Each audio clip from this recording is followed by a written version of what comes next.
આજે આપણે બનાવશું સરસ મજાના મોમોઝ રેસીપી, જે એકદમ ઇઝી અને ખૂબ જ સ્વાદિષ્ટ બનશે. સૌથી પહેલાં આપણે તપેલીમાં 1 ગ્લાસ પાણી લઈ લઈએ.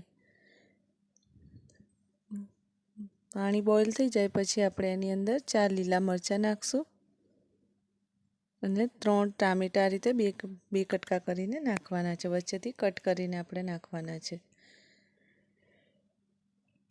હવે તેને આપણે ઢાંકણ ઢાંકી બોઇલ કરી ઢાંકણ ઢાંકી લેવું, નહીં તો ઉડશે મરચાં છે. એટલે આપણે બોઇલ થઈ ગયા છે.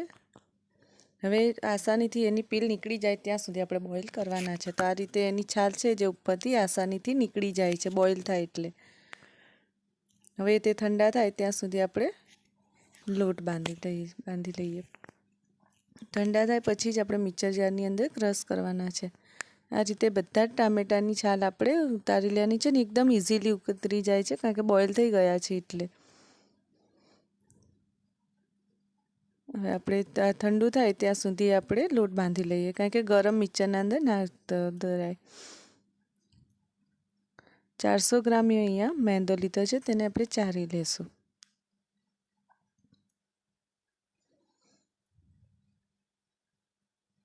હવે એની અંદર આપણે મીઠું એડ કરશું. અડધી ચમચી જેટલું મેં અહીંયા મીઠું લીધું છે અને 1 પરી તેલ નાખ્યું છે, મતલબ 1 ચમચી જેટલું મેં તેલ નાખ્યું છે. અહીંયા તેલને અને મીઠાને આપણે લોટની અંદર સારી રીતે મિક્સ કરી લેવાનું છે. હવે થોડું પાણી નાખી આપણે લોટ બાંધી લેશું. આપણે જે રોટલીનો લોટ બાંધીએ છીએ તેવો જ લોટ બાંધવાનો છે. અને આપણે એકસાથે બધું પાણી નથી નાખી દેવાનું, થોડું પાણી લઈ લોટ બાંધશું તો આપણો લોટ સરસ બંધાશે. જો લોટ બહુ કડક હશે તો આપણા મોમોસ સારા નહીં બને, એકદમ કડક થઈ જશે.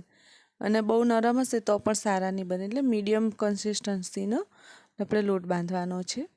આ રીતે થોડું પાણી નાખીને જ આપણે લોટ બાંધવાનો છે.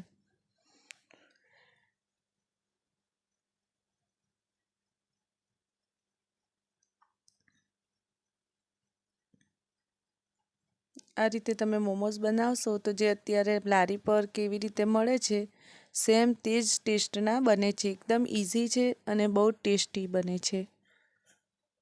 તમે એકવાર આ રીતે ઘરે બનાવીને ખાશો તો બહારનું ખાવાનું ભૂલી જશો, એટલા ટેસ્ટી બને છે. તો આપણો લોટ ઓલમોસ્ટ બંધાઈ જવા આવ્યો છે. આ રીતનો આપણે લોટ બાંધવાનો છે. બહુ નરમ પણ નહીં અને બહુ કઠણ પણ નહીં, આવી રીતે મીડિયમ.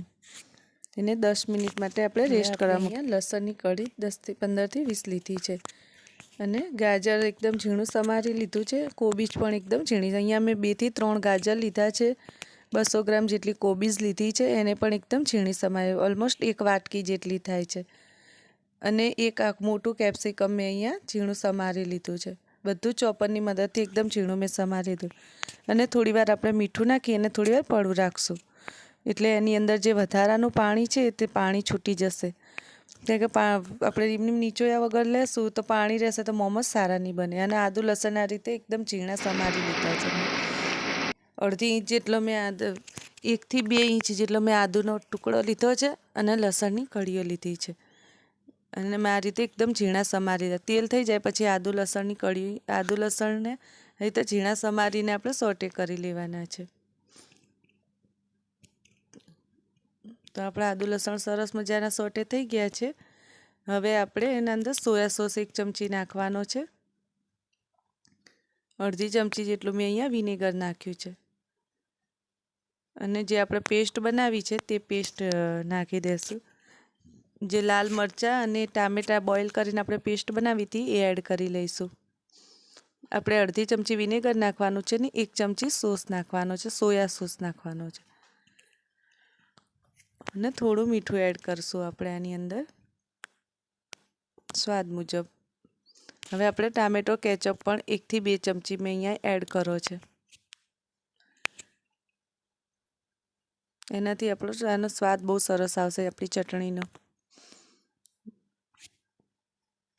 હવે 1 ચમચી લાસ્ટમાં આપણે સુગર નાખવાની છે, ખાંડ. અને તે એકદમ મેલ્ટ થાય ત્યાં સુધી આપણે ચટણીને હલાવી લેશું. કારણ કે આપણી ખાંડ તરત જ મેલ્ટ થઈ જાય છે ઉકળતું છે એટલે. હવે આપણી ચટણી તૈયાર છે. હવે આપણે જ્યાં મીઠું નાખીને બધું સ્ટફિંગ રાખ્યું હતું એ બધું જ પાણી આપણે નીચોવી લેવાનું છે. બિલકુલ પાણી ના રહેવું જોઈએ, નહીં તો આપણા મોમોઝ સારા નહીં બને. આ રીતે બધું જ પાણી હાથની મદદથી અથવા મિક્સરની મદદથી આપણે એક્સેસ પાણી વધારે કોટનના કપડાના અંદર લઈને એમાં તો પણ આપણે એમાં પણ કરી શકીએ છીએ અને આ રીતે હાથ વડે પણ કરી શકીએ છીએ. કોટનના કપડામાં બાંધી એકદમ નીચોવી લઈશું તો પણ બધું પાણી નીકળી જ જાય છે. હવે આપણે નાના નાના આદુ લસણનો 1 ઇંચ ટુકડો અને લસણની કળીઓ 10 થી 15 મેં લીધી હતી, એ ઝીણી સમારી લીધી છે. અને તો 4 લીલા મરચાં લીધા છે, તે પણ એકદમ ઝીણા સમારી લીધા છે. અને મીઠું સ્વાદ મુજબ નાખ્યું છે મેં.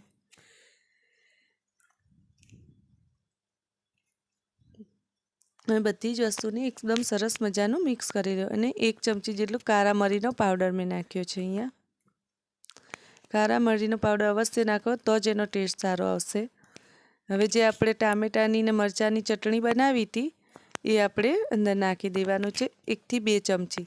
અને 1 ચમચી જેટલો આપણે અહીંયા ગ્રીન ચીલી સોસ નાખ્યો છે મેં. આપણે જો વધારે સ્પાઇસી જોઈએ તો ચીલી સોસ વધારી પણ શકાય અને ચીલી ફ્લેક્સ પણ એડ કરી શકાય. હવે આપણો મસાલો તૈયાર છે. હવે આપણે લોટ જોઈ લઈએ. લોટ પણ આપણો સારો એવો થઈ ગયો છે, 10 મિનિટ રેસ્ટ કર્યું તો. હવે આપણે તેલવાળો કરી આ રીતે મોમોઝ માટે પાણી ઉકાળીને સ્ટીમરના અંદર આ રીતે ગ્રીસ કરી લઈએ. તેલથી આપણે સારી ગ્રીસ કરી લેવાની છે. પાણી ઉકળે પછી આપણે મોમોઝ મૂકી દેવાના છે ઉપર. પાણી ઉકળે ત્યાં સુધી આપણે મોમોઝ તૈયાર કરી લઈએ. આ રીતે સ્મોલ સાઇઝના આપણે જેટલી સાઇઝના બનાવે એ રીતના આપણે લોટ લઈ લેવાનો છે. અને વચ્ચે 1 ચમચી સ્ટફિંગ ભર્યું છે મેં. અને આ રીતે આપણે ફોલ્ડ કરતું જવાનું છે. જે સાઈડ આપણે ફોલ્ડ કરીએ તે સાઈડ બધું ફોલ્ડ કરવાનું અને આ રીતે ગોળ ફેરવી લેવાનું, એટલે આપણો મોમોઝનો શેપ તરત આવી જાય છે. એકદમ ઇઝી રીતે આપણો શેપ આવી જાય છે. આપણે એક જ બાજુ ફોલ્ડ કરી થોડું બધું ફોલ્ડ થઈ જાય પછી આ રીતે આપણે ફોલ્ડ કરી દેવાનું. તો તૈયાર છે આપણો મોમોઝ. હવે આપણા મોમોઝના રીતે આપણે કૂક કરી લીધા છે. 10 મિનિટની અંદર આપણા મોમોઝ સરસ થઈ જાય, એકદમ ટ્રાન્સપરન્ટ થઈ જાય એનો મતલબ આપણા મોમોઝ સરસ કૂક થઈ ગયા છે. તો તૈયાર છે આપણા મોમોઝ, એકદમ ટેસ્ટી અને સ્વાદિષ્ટ.